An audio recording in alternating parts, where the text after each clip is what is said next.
back to Demigod Debut. I'm Mal, Piper McLean defender and longtime Percy Jackson fan.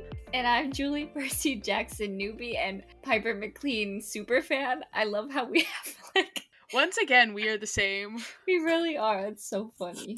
Clown to clown communication, this podcast. And it is a podcast about Julie reading The Lost Hero for the first time. And I just have to say, I don't know how this is going to go, because I woke up from a nap like 10 minutes ago, looked at the clock, and I went, I'm going to be late for work. And then I realized it is, in fact, night and not 7 a.m. So I, too, am fighting my own battles. And it's just the battle that I'm really sleepy. Mm-hmm. It'll be good. So, anyway, are we ready to save Piper's dad?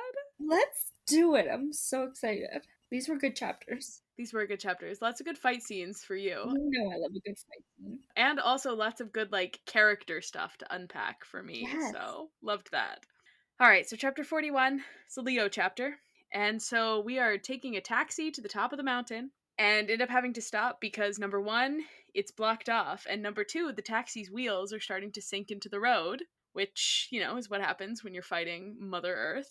And I do appreciate that the book tells us that Leo pays the driver before sending him off, and also that he tipped really well because he's using, Aphrodite's money. King behavior.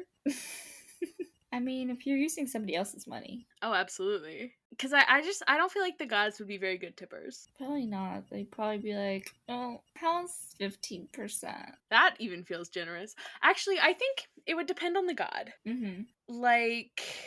Who would be a good tipper? Hestia would be a good tipper. I feel like Poseidon. Poseidon might be a good tipper. He seems very chill. Yeah.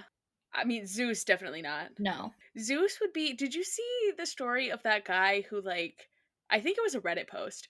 He, put out 5 $1 bills, and every time the waiter, displeased him, he took away one of the bills? Yeah, Zeus would do that. That would be Zeus, yeah, for sure.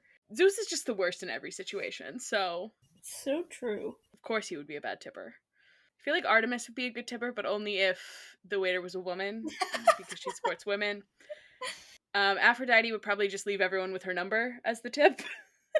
And honestly, thank you. The greatest tip of all.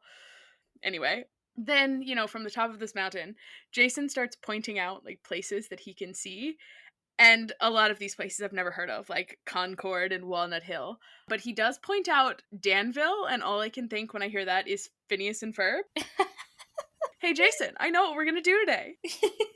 We're going to save Piper's dad. Mom, Phineas and Ferb. Oh my god, I miss that show. The new season is so good. Is it? I had a great time. I loved it. I might have to watch it. Yeah.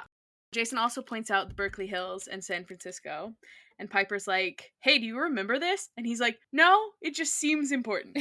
And Hedge says that this is Titanland, and they don't want to get any closer to San Francisco, which is unfair. Annabeth used to live in San Francisco until she moved to New York to be closer to Olympus and also to Percy. Not that either of those things worked out. She is not very close to Percy right now, and she can't go to Olympus. So, you hate to see it. Poor Annabeth. She's really struggling in this book. Yeah. Perhaps I bring up Percy and Annabeth too much. Or maybe it's Rick who's wrong for not putting them in this book. It's Rick who's wrong, let's be honest. Thank you. And, for a second, Leo kind of wonders how Jason could maybe be connected to a place that Hedge seems to think is, evil, and wonders yet again if Jason is their enemy. And so as they walk, their feet are starting to, sink into the mountain, so Coach takes off his shoes and gives them to Leo. Hate that. You have a problem with feet. I have less of a problem with shoes.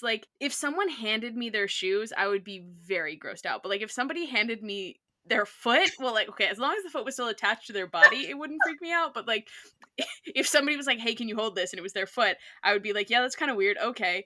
But if somebody was like, here's my shoe, for some reason... That's where you draw the line. Shoes gross me out more than, feet. Yeah, so this... They're so dirty. They've been walking outside. There's also, your foot juices have seeped into the fabric of the inside of the shoe. That's disgusting. Gross. I'm sorry for saying foot juices. Oh, God. And Leo also describes this walking, while the earth is trying to swallow your feet, jogging on a flypaper treadmill. Once again, an incredible use of figurative language by Rick. Does not sound like a good time. And also, okay, I have a question because he keeps describing his outfit as a collarless shirt. Initially in my head, I was like, oh, he's just like in a white t shirt. Right. But now I'm like, is a collarless shirt something different? I don't think so. What happens if I Google Well, collarless shirt? if it's like a button up, it might be like one of those weird ones. Okay, so I typed in collarless, and the first two things that came up collarless dress shirt, collarless golf shirt. So I'm gonna see what a collarless dress shirt. Oh, I don't like that. It's like I I can't explain this. It it looks like a button up, but then it just doesn't have a collar. So Yeah, it's just like a circle on top. It's like weird. yeah, no, that's strange. What's a collarless golf shirt then? Is that like a polo but without a collar? Okay, that feels a little more casual than like a long sleeve, like dress shirt type of button up. It's just like a cuz that's a little more like, those t-shirts that sometimes for whatever reason just like have buttons. I still don't like it. Yeah, give this man a collar or just put him in a t-shirt. Yeah. Why are we doing all Put him this? in a white t-shirt, like he'll be fine. Honestly, a white t-shirt is probably better for quest purposes. Yeah. Anyway, he also calls himself the most fashionably dressed, sweaty, dirty hero ever. And it just reminds me of like early in this quest how he left without showering. Ugh. He's just always dirty. Also, as he walks, he makes a little wind up toy that can walk and he puts it in his pocket because perhaps this is going to be a surprise tool that will help us later. It will definitely come back and help us later. And he once again mentions the picture from Aeolus that blew away when he was a kid and says that his destiny is approaching, but then says, first things first, survive today, figure out crayon drawing of destiny later. And crayon drawing of destiny is just, what a ridiculous phrase. And so we finally see Enceladus in this. It's described as a forested depression, the size of a football field. Truly, I don't understand mountains because I sort of picture them the way like you draw a mountain when you're 5. Like it has a very clear point and there's like a zigzag snow line. And for there to be a flat space that's like the size of a football field is wild to me. And I know like that's how mountains are, but it sounds fake. Yeah, I think it's hard because like neither one of us really grew up around mountains. so, Very true. so it's like I can't picture that kind of environment like ever. No. On the top of the mountain, we've got a big purple bonfire. We've got construction equipment, specifically an earth mover and a tree harvester. Two machines I didn't really consider existing before this. When I first read this, I thought Earth Mover was a monster he was describing. I was like, what the hell is that? I mean, a sentient construction earth mover could be a monster. And honestly, from the perspective of the Earthborn that we fight later, they probably think that these are monsters. Hmm. But also, like, it's just incredibly convenient that they have this construction equipment because why does this giant need construction equipment? Like, pull the trees out of the ground with your bare hands. You're like 30 feet tall. Yeah, stop being lazy. I mean, like, Leo even says, like, I don't know why this giant has construction equipment. Like, yeah, none of us do. And so, Enceladus, he's mostly human looking on top, but he has bones braided into his hair. And I would like for people to stop having their heads adorned with bones because these are probably human bones and hate that. And he also has scaly green dragon legs. Ew. So, this is yet another mythological baddie that is constructed like a child's drawing. And we already know that I don't really picture things, but I really can't picture this because like, dragon legs are weird and they like attach differently than human legs. So, like, is this guy walking like really bow legged? Because I feel like dragon legs are designed to be four legged, as opposed to two legged. Like, our legs come kind of straight down, but four legged animals, they typically go more to the side? Uh-huh. I don't know. He looks freaky, I can tell you that. That's all I need to Oh, know. I'm sure. I'm just like, can't we have normal legs for once? Just once.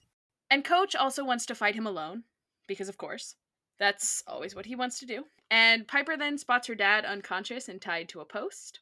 And Leo kind of wishes that this was a Tristan McLean movie, because if it was, then he would be faking, and he would wake up, and he would take out the giant all heroically. But, unfortunately, this is a book where the kids have to be the heroes, and they also have to be the mature ones, as we'll see later. And so they all look at Jason for a plan, and he goes, "What? I'm not the leader." And like, I kind of agree. Like, do you think Jason is the leader of this quest? I mean, like, wasn't he given the prophecy, really? I mean, he was, yes. So I see him as like the leader, but I get it. It's kind of hard because he has no idea what he's doing, really. Or not that he doesn't have an idea, but like he doesn't know who he is. So it's hard to be like, yeah, that's our guy. Yeah, like it's not that he's not like I feel like they're very equal Yeah, contributors to this for quest. sure. Like everyone has had their moment. Everyone's doing their thing. Yeah, everybody's contributing like equally. Yeah, it feels weird that they're like looking to Jason to be like, "What do we do?" when Jason hasn't known what to do this entire time. That's kind of his thing. Yeah, like I don't know why this is their reaction. Yeah, that's fair. And the way that it is explained, and I wrote down the quote, even if he had no memory, Jason had kind of a balance to him. You could just tell that he'd been in battles before, and he knew how to keep his cool. Leo wasn't exactly the trusting type, but he trusted Jason with his life. But also, like 2 pages ago, he was just wondering if Jason really came from somewhere evil and like whether they could trust him at all. Also, what is this? You could tell he's been in battles before? Where did that come from? You mean like the one time before this that he's fought? And you didn't even see it because you were turned to gold? Yeah, like what? Before this whole quest, you had no idea who he was. It's like Craziness. I feel like they're trying to tell me things about Jason that they have not shown me at this point. Yeah. And I'm like, this doesn't check out to me. Like, I get we have to start wrapping stuff up, but like, this kind of feels like it's coming out of left field a little bit. Yeah. And like, okay, sure. Maybe Jason is a leader or is going to become a leader, but like at this moment I'm like he's not. And this doesn't make sense Yeah. to me. But our leader Jason decides that the idea that Coach had to have the guys distract the giant while Piper frees her dad is in fact their best option. And I do appreciate that Leo kind of thinks, Jason doesn't say it's a good option. He just says it's the best one we've got. And so Leo pulls out his little toy that he made and he realized that he can use it if he's lucky. Dot dot dot. Too bad he almost never is. And on that note, he ends the chapter by saying, "Let's boogie before I come to my senses." He's got some really excellent, like, banger end of chapter lines. Like, they're just funny. And so I called this one, This Is Not a Tristan McLean Movie, because it's not. And I appreciate the way that Leo's like, if this was, he would swoop in and he would save the day, but like, he's not. I did like the thought that Leo has seen like all of the Tristan McLean movies. I think that's funny. Or he's seen at least a couple of them. Yeah. I wonder when that happened. Yeah, really. When did he? Like, was that after he met Piper? I don't know. Do you think they hate watch her dad's movies together and make fun of them? That would be pretty funny. That's what they were doing at the wilderness school? Well, I thought he didn't know about her dad. He did, because I think in chapter 1, yeah, because in chapter 1, when the girls are being mean to Piper, Leo says something about, like, oh, if they knew who her dad was, they'd be saying, like, oh, we're not worthy. Oh, okay. And Jason's like, who's her dad? Because he doesn't even know who Piper is. So I do think Leo knew before this. All right, so 42, also a Leo chapter. Our plan goes wrong almost immediately, of course. And Coach tells the giant to let Piper's dad go or he'll plant his hoof right up Enceladus's ... And Jason tells him to shut up. He doesn't say please this time. Last time he was like, Coach, shut up, please. This time it's just Coach, shut up. So, we're getting less polite. And Enceladus says that he forgot how funny satyrs are and he thinks he'll keep them around for entertainment when the giants rule. So that's good. And Enceladus then breathes fire at them because, of course he can do that.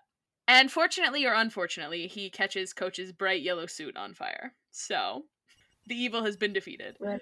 So, Jason and Hedge kind of charge him. Enceladus slams his spear, the whole mountain shakes. And this both knocks Coach Hedge unconscious and also knocks his pants off. Don't like that. No, don't like that picture. And also, instead of being worried that, like, Coach was just knocked unconscious, all Leo thinks about is, like, how he doesn't want to be seeing Coach's furry butt right now. And you know what? Fair. It's absolutely fair, but I'm like, the fact that there is no concern at all for his welfare, it's just like, put your pants back on. Wild. True. So then Enceladus spots Piper and says he's so glad that she brought his prizes. We've played right into his hands. You hate to see it. He says that Piper can still take her dad and go if she betrays Leo and Jason and swears her loyalty to him. For sure. Sounds like something she's gonna do. Hmm. And then he has his whole villain monologue. So Enceladus was born to fight Athena. All the giants were born to like oppose a specific god. And he says he's pretty small in size compared to the other giants, but he's clever and will keep his bargain with Piper because it's part of his plan. And then he calls some ogre guys out of the earth. They got 6 arms, and they're wearing only leather loincloths. And now I have some questions about the leather loincloths. Number one, just Why? that doesn't sound comfortable at all. Like leather underwear? Why? Pick a better material. Second, if the guys like rose from the earth, where did the loincloths Yes. come from? Like were they laying on the ground like waiting for the guys to form? Were they buried in the ground? Did they rise from the earth and then have to put on their leather For loincloths? their modesty, are they really that worried about it right And then I'm like, okay, you're made of earth. Surely you could like construct a body in which you don't have anything to cover up, kind of like a Ken doll, you know? Yeah, do these earth things have genitals? Like what the hell? That's my question. I'm like, are the loincloths necessary? Yeah. We're asking the hard-hitting questions. Just sometimes there will just be things, and if you stop to think about them for a second, it's like, okay, wait, but why? So these guys are called the Earthborn, and they apparently fought the original Jason. And they also smell. Leo says he's going to need a 3-hour shower to forget the stench, despite the fact that, he was already dirty and sweaty and stinky, but this is what is going to make him need a shower. And they are all also apparently good with construction equipment. They all start chanting vroom vroom. And they also have a grudge against heroes, especially those named Jason. And this is our second antagonist that we have seen target Jason just purely because his name is Jason. I mean, male J names, they have a point. But like, it's not even that uncommon of a name. Like, it's just like surely you've met another Jason before that's not the one from mythology or this Jason. Hmm. Like, and so Piper Charm speaks and tells them that they will not take the people that she loves, which works on the Earthborn for a second, but then Enceladus points to her dad and says, "Oh, you want Jason? He's Jason," which, gets the Earthborn to target him, which is very uncool. Don't target the hostage. Yeah, what the hell? And Jason gives them a look, and they all kind of understand what to do, which Leo kind of marvels at. He's like, wow, the way we understand each other after such a short time. Like, that's trauma bonding, and that's what happens on a Hmm. quest. That's the whole point, really. And see, like, this dynamic, I believe, more than, like, oh, Jason is the leader. Like, we are a Yeah, team, to that's me. fair. I'm like, we are all equally in this, But so Leo gets in the tree harvester and starts attacking the bonfire, flinging flaming logs everywhere, while Piper unties her dad and Jason takes on Enceladus one on one. And so Leo is taking out the Earthborn one by one, and they start calling it a bad vroom vroom and like throwing rocks at it until they smash it. And so then Leo manages to turn on the bulldozer with his little wind up toy. Sure, why not? But quickly the Earthborn start to attack that with rocks as well. And then the last Earthborn charges Piper, but Leo throws a screwdriver and it lodges in his forehead. And so at that point, he's kind of got no other ideas. And he's sort of made up his mind to go out in a blaze of glory when a blade comes and like chops off all 6 of the Earthborn's arms. And I've realized this is the first time we've seen Piper use her knife to fight. Yes, And she's just miraculously good at it. Go, girl. that's our Piper. And she also says, "Nobody hurts my friends."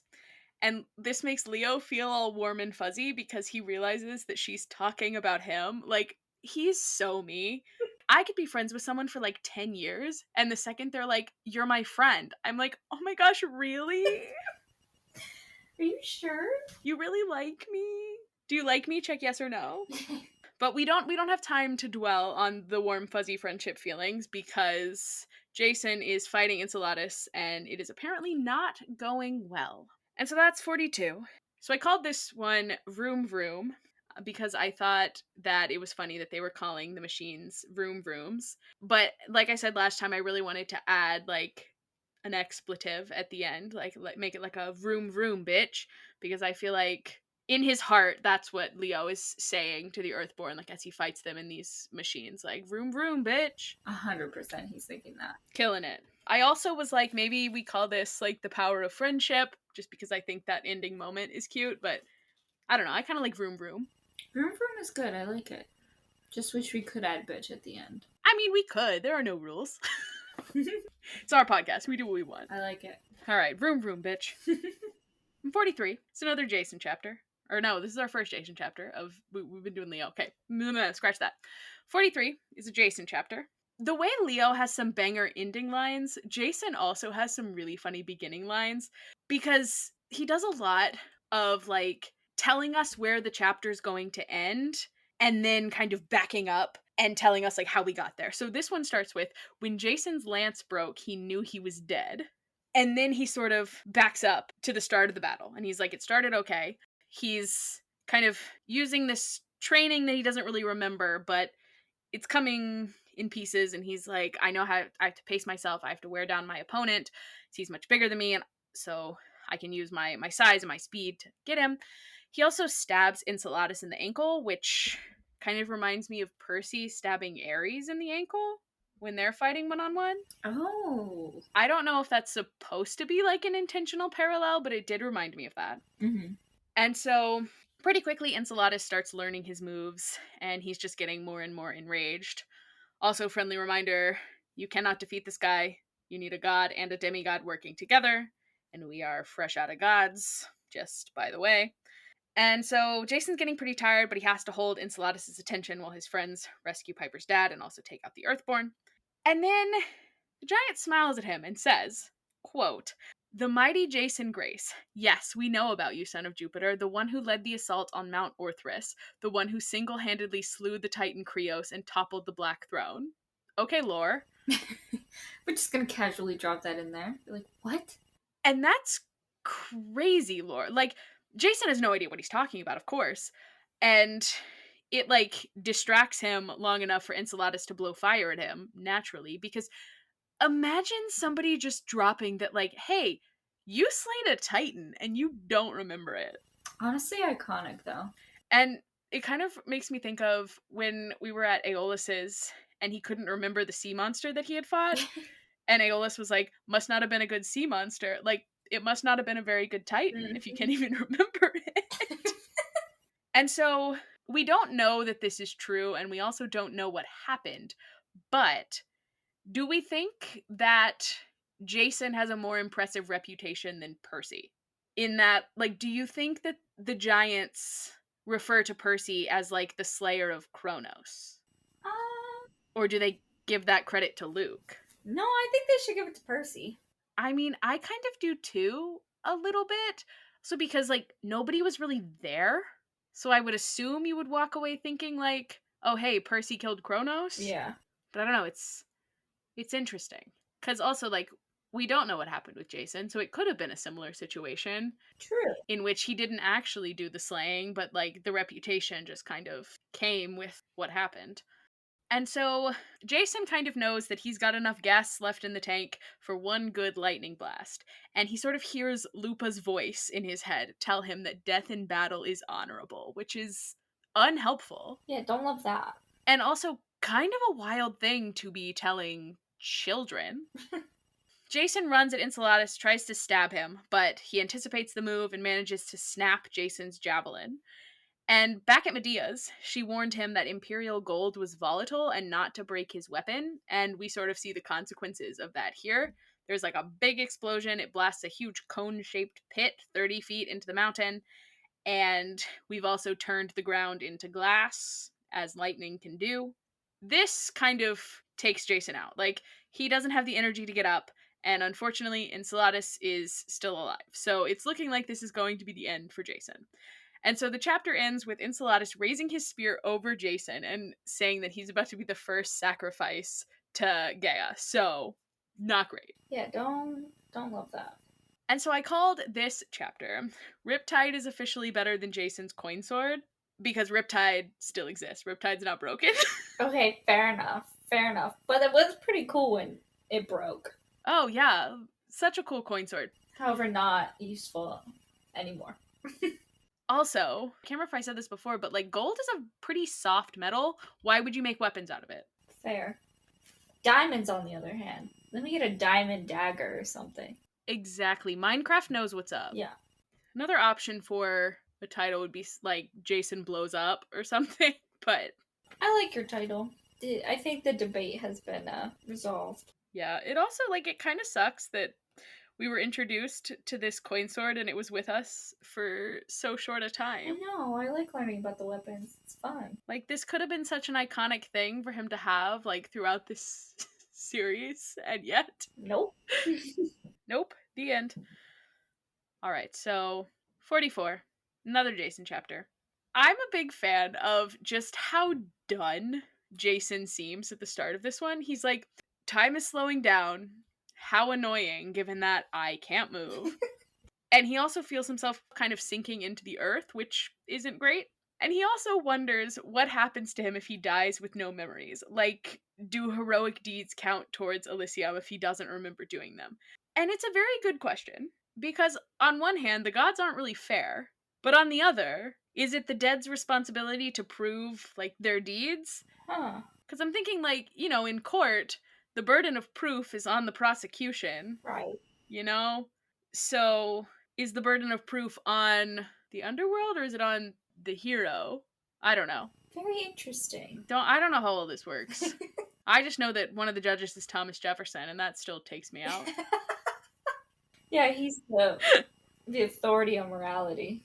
Right. I think he would look at Jason and he would be like, ah, a white man, you're in. Yeah, that's all. That's all I need to know. Like, I'm sure this guy's a hero. He's a white man. Jason kind of wonders if his dad will write him a note, like, please excuse Jason from eternal damnation. He's had amnesia. And this line just gets me every time. I think it's really funny. It's a good one. And all this is happening like as the spear is being like lowered towards Jason. He still can't move, and he's kind of like, wow, all this effort to stay alive this long, and here I am just laying here as a giant impales me. Fun. It's kind of interesting the way that Jason this chapter and like Leo last chapter both kind of accepted their deaths, but in very different ways. Like Leo is like, if I'm gonna die, I'm gonna go out with a bang. And Jason's almost like apathetic about it. He's kind of like, well, this may as well happen. Yeah. And I mean, like, I don't think it necessarily means like Jason wants to die. I think he's just completely gassed out. He's just like can't do anything. Mm-hmm. Yeah. But then, thank goodness, Leo yells heads up, and then a quote, large black metal wedge slams into Enceladus. And I am very unclear as to what machines are being used here, but like, more on this in a minute. So Piper tells Jason to get up, and her voice energizes him and like makes him able to sit up. And so Jason is either the biggest simp alive or she's using charm speak. Maybe it's both. Honestly, it's probably both. But I was like, that's kind of Percy behavior. He would be like, oh yeah, hearing Annabeth's voice gave me the strength to sit up. Oh, 100%. So, if Jason wants to engage in lover boy behavior, like, I'll allow it. Do love a lover boy. Piper says, don't die on me. And he says, yes, ma'am. Okay. And also, that she's the most beautiful thing he's ever seen, even though her hair is smoldering and her dress is torn and she's missing a boot. Like, R.I.P. Camp Rock outfit, you'll be missed. Yeah. But then also, it never says that she, like, put her boot back on. So, is Piper gonna spend the rest of this book Yeah. with one shoe? That doesn't sound good. So, then we get a little more context on Leo's machine, and it is described as a long cannon like thing with a single massive piston with the edge broken clean off. And I was like, what is he trying to describe here? So I was like on Google pulling up like children's graphics of different construction vehicles trying to figure out like what is this? And then Jason says that it's a hydraulic axe in like the next sentence. So sometimes before I go on a tangent, I really should keep reading. Yeah, just take a second. But I also like then I looked up a hydraulic axe and I don't think it looks anything like a cannon. Jason, I don't think you described this very well. But that is apparently the like black piece of metal that he flung at Enceladus. And so the axe blade is like stuck in his chest, which is wild, but again, he cannot be beaten because they don't have a god. They do their best though. Piper distracts him while Jason tackles him and prays to his dad for help, and he says he's willing to offer his life for his friends. Like, please stop trying to die, my dude.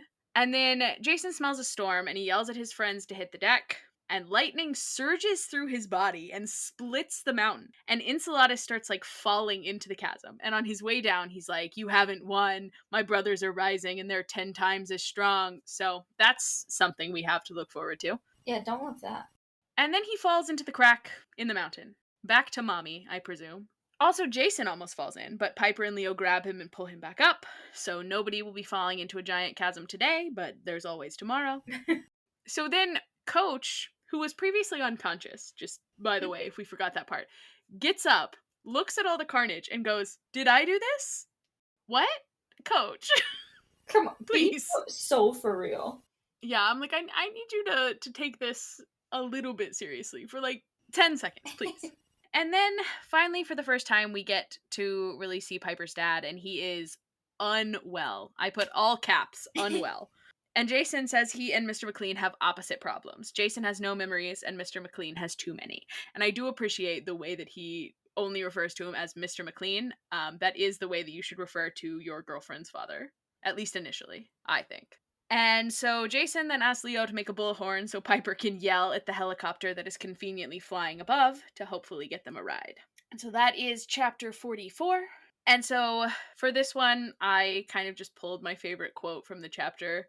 "Please excuse Jason from eternal damnation. He's had amnesia." But that's kind of a long title. It's a good one though. Yeah, I was also thinking possibly Jason Stop Trying to Die challenge. Because it's like twice in this chapter that he's like, "Well, This might as well I'm happen. gonna die. Okay, I'll sacrifice my life for my friends. Sure." Like, Come on. go to therapy, King. All right, so then we get into our Piper chapters. Piper! Thank goodness. She's back, and I'm gonna put on my Piper defense gloves because I'm ready to fight. Let's do it. So, did I already say this is chapter 45? I can't remember. 45, Piper. So she says that it is easier to convince the ranger to let them on the helicopter than it is to get her dad on board. And so he's kind of muttering about monsters and whatnot, and this is understandably really hard for Piper to see. I forgot I wrote this down. My next note literally just says, "Diversity win. The helicopter pilot we brainwashed is a girl." Oh, Because I did clock that the pilot is female, and I went, "Go Rick." I love it. So Piper doesn't want to charm speak her dad, but does to try to convince him that he's safe now. And the pilot also recognizes him and asks if he's Tristan McLean, but Piper charm speaks her into believing that it isn't actually him. And once again, Piper has kind of a crisis about the charm speaking. She's like, "Am I a bad person for manipulating people like this?" But you know me, I'm always campaigning for women to be worse. Gaslight, gatekeep, girl boss. Most of the time, I'm campaigning for women to get worse. It's really just based on Yeah. vibes. Like, some women are allowed to get worse, some women should be better, and there is no rule about which is which. It's just Mhm. vibes. Piper's allowed to get worse.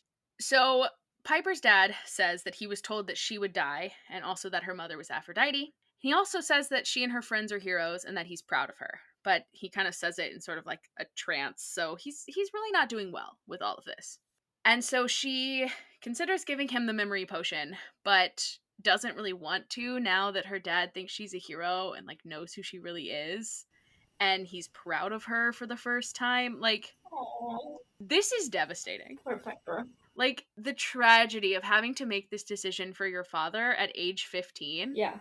Like, she's a kid. She shouldn't be handling this better than her dad. Like, the thing that like breaks my heart is that she doesn't have the luxury of breaking down about like gods and monsters being real. Like, she has to live with it. She has to roll with this. Even though she's not the one who chose to have a relationship with a goddess that ended up in a child, you know? Like, no part of this was Piper's choice, but she's the one that like has to own it or she'll die. Mm-hmm.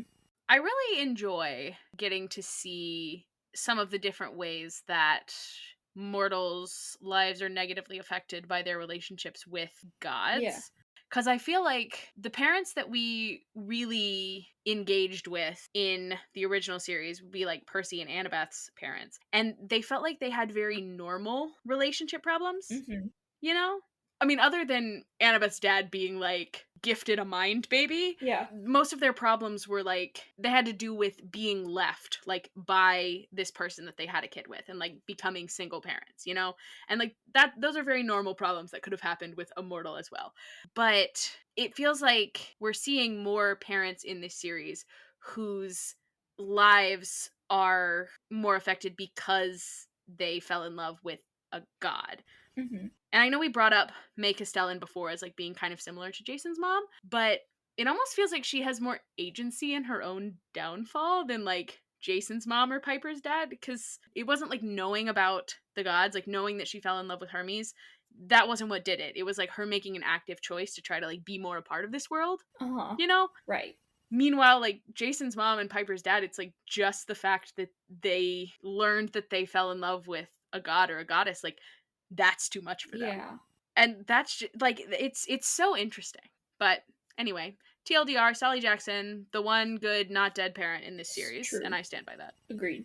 We'll get more on Piper's dad next chapter when we kind of conclude this little arc. But the last major thing that happens in this one, Jason like looks out at the hills and sees a road, and the pilot says that it's Highway 24 and the Caldecott Tunnel, I think is how you say that.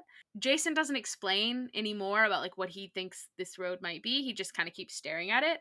And Piper says he looks almost as unsettled as her dad. So that's not great. No, don't like that. Yeah. Thoughts on Jason's mysterious staring at the tunnel? I'm wondering if he's remembering like that entrance to the other camp that I think exists of the Roman demigods. I don't know. The Greeks get a tree as their camp entrance. The Romans have a tunnel. Maybe, allegedly. We'll see, I guess. Yeah, so I called this chapter Look at Him, He's Got Trauma, based on the meme that's, and I explained this last time, but the meme that's like, you ruined a perfectly good monkey is what you did. Look at him, he's got anxiety. So you could also add, you ruined a perfectly good dad. Look at him, he's got trauma.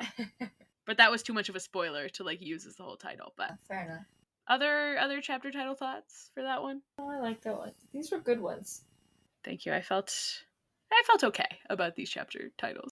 I guess I should probably go back and do the first couple before we started doing this. I don't know how many chapters I missed, but perhaps for the last episode of this book, I'll come up with ones for the first couple chapters of this book. Ah, so we have a complete set. So yes, we have a complete set.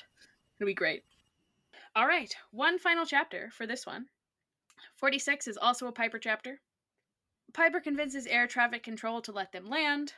And I just gotta say, Charm Speak, such a cool power. Love it. Like, you can just really get whatever you want. And I know I've said it before, but like, if she had just a few less morals, she could do so much.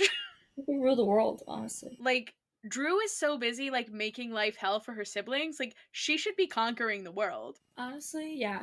Because I feel like she has the perfect amount of, like, I don't care about harming other people sort of energy that, like, she could take over the world, I think. Yeah. But Piper would feel too bad about it. Yeah, Piper's got a conscience and everything, whatever. Yeah, stupid. All right, so Piper tells Leo and Jason that she needs to take her dad home. And they don't like this, but Leo says it's understandable, like, your dad needs you. We've got this, we'll take it from here. But her dad is actually the one who speaks up and says, no, she's got a mission that she needs to continue. And so, the one useful thing that Coach Hedge does this book, he offers to take her dad home because he's a protector. And he's like, I can protect your dad, you finish the quest. And this is the first and only time in this book that I've been like, thank God Coach Hedge is here. Yeah. True. So, like, maybe rescuing him was worth it to have this option to, like, have him take Piper's dad and, like, know that somebody is able to watch out for him. And Uh-huh. yeah, so this, fine. I'll deal with my annoyance towards Coach for the rest of the book because of this one good thing he does. Yeah. And so Jason then kind of leads everyone else away to give Piper and her dad a private moment. And the way that Piper has to be the parent here, devastating to I me. hate this for her. Like, on one hand, obviously her dad has been through something very traumatic. Mhm. I feel for him, but so has Piper. Like Piper has been having these dreams of her dad kidnapped. She's been like wrestling with this horrible decision for I don't know, a week. I was going to say for weeks, but I think it's been just a week, but still. Like Constantly. yeah, and then plus she's had the quest, she's had the fearing for her life, she's had to kind of embrace this whole new world. Like, I know trauma is not a competition, like who has it worse, but She's also still a child. she is also still a child. And it is tragic that the 15-year-old daughter has to be the mature one in this interaction. Yeah. And so Piper offers him the memory potion and says that it would make things like before. And he's a little upset about this and that it would mean him forgetting that she's a hero. And he explains that he sent her away because he didn't want her exposed to the way he grew up, like the poverty and the hopelessness. And he also didn't want her exposed to the Hollywood craziness that he lives in now. And he kind of thought that she was better off without all of that. And kind of in this moment, Piper realizes that her dad really meant it when he said he was trying to protect her. And he was just trying to hide how insecure and scared he really was. And like, what do you mean? What do you mean you couldn't hide how insecure you were from your child? Like, I just, Be better. I don't know what to do with Tristan McLean. Like, I understand you have been through something traumatic, and I feel so bad, like, constantly shitting on a kidnapping victim, you know? But it's just like when you look at what this is doing to Piper and like how she's having to be the adult in this situation, like I get so angry at him Yeah. because I'm like, you are the parent, you are the adult. Like, what are you doing? Comfort your daughter. Hey, go to therapy, King. Yeah, really. Okay, I can understand in this moment, like, you're not ready to handle this, and that's fine. But what if you went and you got some help and you learned how to deal with this so that you could support your daughter? You know? Imagine that. Like, rather than, because he does end up taking the memory potion. And, like, when Piper gives it to him, she's like, maybe we'll be able to talk about this again someday when you're ready. I think we could have that without him forgetting this, you know? Like, obviously, he's not ready now. And I think that part of it is okay. It's just the way that he's, like, running from this, it drives me nuts. Yeah. But, you know, he at least recognizes that she's the one that sounds like the grown up here. But Still don't love it. I don't know. Yeah, the parentification of Piper McLean, like, ugh. And this is part of the reason why I hate when people just boil her down to being like not like the other girls because yeah, okay. That part of her is a little annoying. But there's just so much more going on. Like she spent her whole life feeling rejected and like ignored by her father, but also like she needs to take care of him and she's also like desperate for his attention and on top of that, like she's 15. Like I was also annoying when I was 15 and I didn't have all this going on. And I also think this probably contributed to why it took her so long to tell her friends what was going on. Like, it's hard to ask for help when you've literally never had anyone that you can ask for help before. Right. Like, Piper McLean, the character you are, I could write essays, I could give a TED talk. I love her, and I forgive her for being not like the other girls. So her dad takes the potion. He tells her he loves her, drinks it, and then passes out. And so Coach has asked for his private plane to be called because, of course, he has a plane. And because this is 2010, Piper pulls out his Blackberry and tells Coach that everything is on there and also warns him to watch out for Jane. Incredible. Honestly, the one time I hope Coach Hedge chooses violence is when he meets Jane. Yes, please. I need that crackdown. And so as soon as her dad's plane pulls away, Piper finally like breaks down and cries. Just like she should be able to break down and cry in front of her father. She just should. Poor She thing. just should. But, Yeah. you know. And so Jason hugs her and is comforting her, and Leo just stands there awkwardly nearby pulling tissues out of his tool belt. Incredible. He's so me. Like, you know I'm not a hugger, so when someone is emotional, kind of the best case scenario, I'm like, "Pat, pat, there." Like, I don't know what to do really in emotional Yeah. situations. I'm just kind of like, "Oh, okay." And also sometimes, when someone is crying and I do hug them, then I get kind of overwhelmed by the hug because I'm like, how long am I supposed to hug you? You know? I think that's part of the reason that I'm not a hugger is because I start to overthink. I'm like, have we been hugging too long? Have we been hugging too short? Am I squeezing too much? Am I not squeezing enough? Like what's it's the same with hand holding. It's the same with I had this the same thing with hand holding. Like I need people to be very direct with me and be like, "Hey, this is a good hug." I'm so gonna say that next time I hug you. I want to be told that I'm doing a good job in all situations. Ah, words of affirmation, love language Yeah, confirmed. no, absolutely. But then also sometimes when people say nice things to me, I'm like, "No, I don't believe you." So it's perhaps I need to get some therapy. That's what we're learning throughout this podcast series. But honestly, like, I think whatever's wrong with me is kind of fun.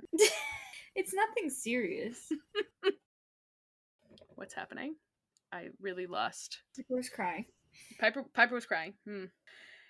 So she lets herself be held for like 7 deep breaths, and then she's like, "Okay, we gotta go," which is true, but uh, I'm very impressed by her. Like, I don't know that I could shake this off this quickly.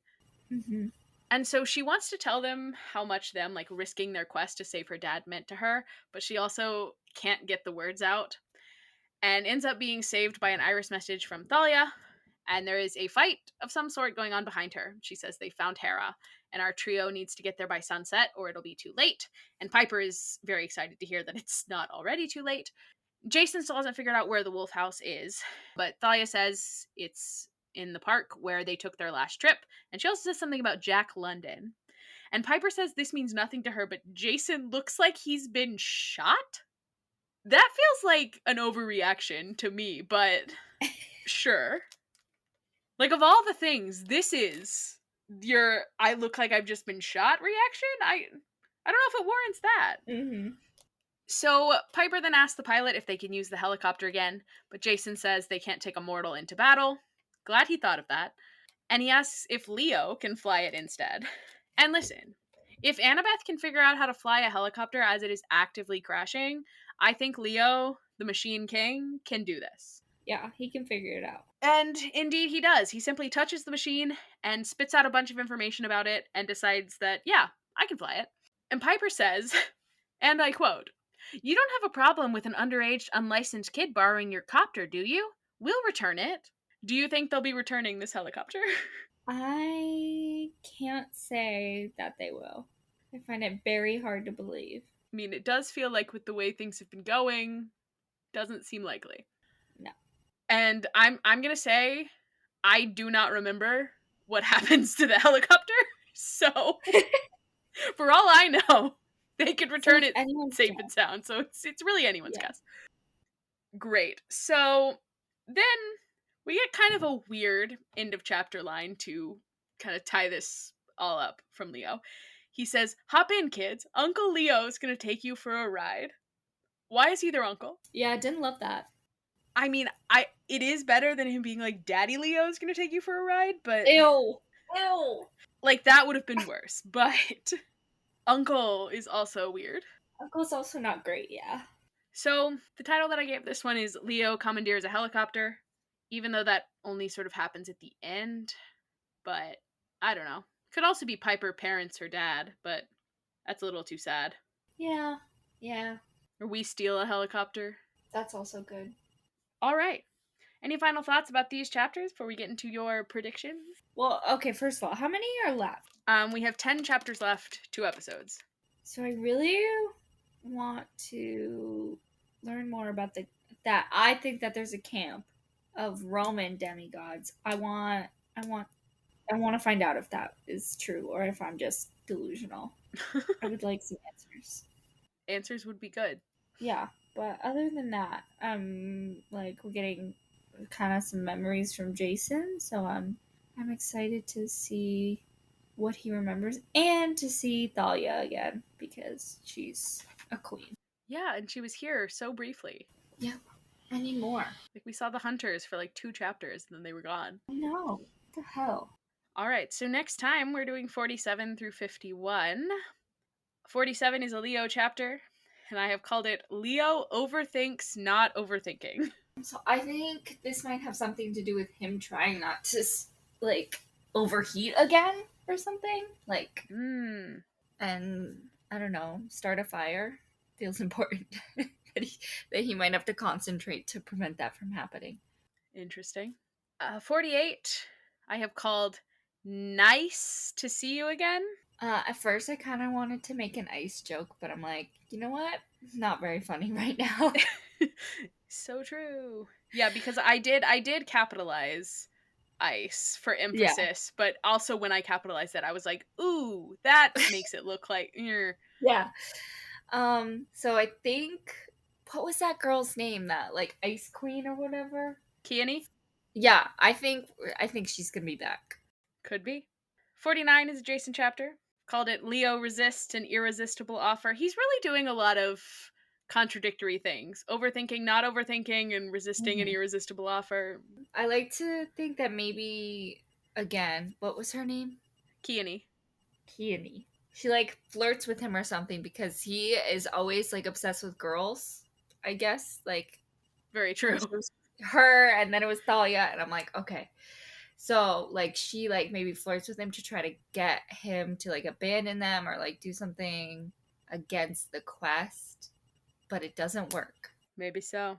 Chapter 50, also a Jason chapter. I've called this one Jason's Horse Girl Era Begins. Oh god.